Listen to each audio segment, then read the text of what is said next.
So she's eating the apa? Apa benda ni? Ini yang panggil pajon. Pajon. Aku dah buta Korea dah lah weh. Sebab aku dah lama tak tengok cerita Korea. So bibimbap dah bulgogi kan tu. Itu that is the bulgogi kan.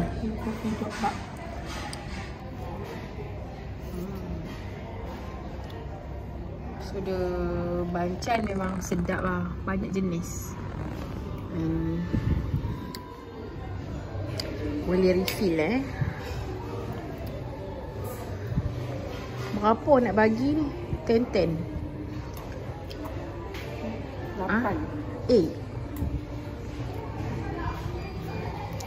8 sebab suami tak ada lagi. Cheese. But you banyak pakai dia sendiri. And you tapau tu suami kan. I pun tak ada suami juga kat sini. Okay. So today I'm at Sweet Tree, kedai makan Korea yang dekat Ampang.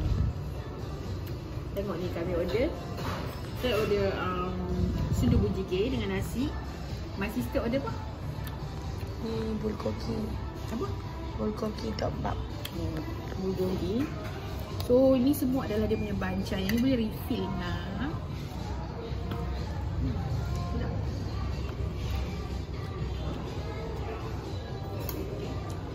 Tiba tak pandai guna. Alamak. Kita akan rasa dia punya sundu juga.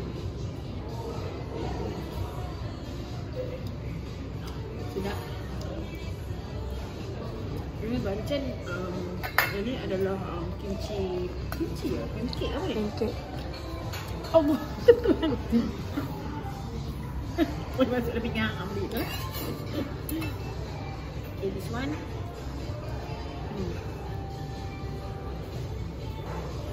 Yang ni apa? Butuk. Tu macam Korean dia apa? Fish cake. So, Radish. Radish yang ni cabai dia lah. Ni ada sayur. Sedap. Bulgogi ni tak pedas. Susu. Ambil spicy level berapa? Normal. Oh.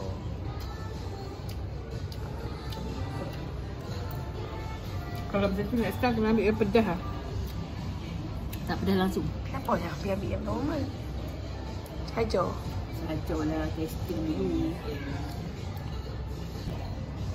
Try yang ni pula. Dia mesti tahu ke? Ya lah, fish cake tu.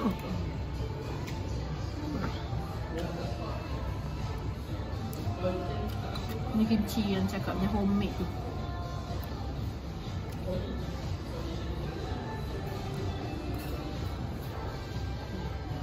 Okay dah.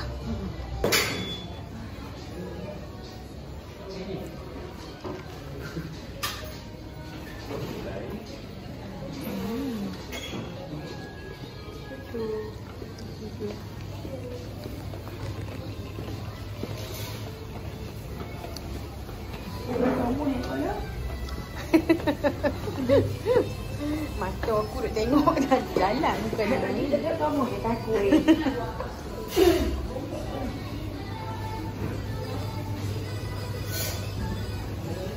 Ni sebenarnya basuh. Basuh lah.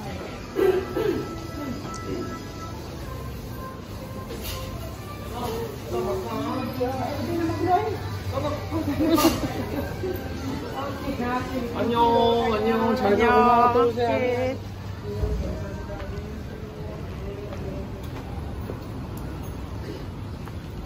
Mana dia punya signboard? Tak ada. Ada tu tadi. Oh tu. Kau tak ambil makan luar tu, ambil nak makan.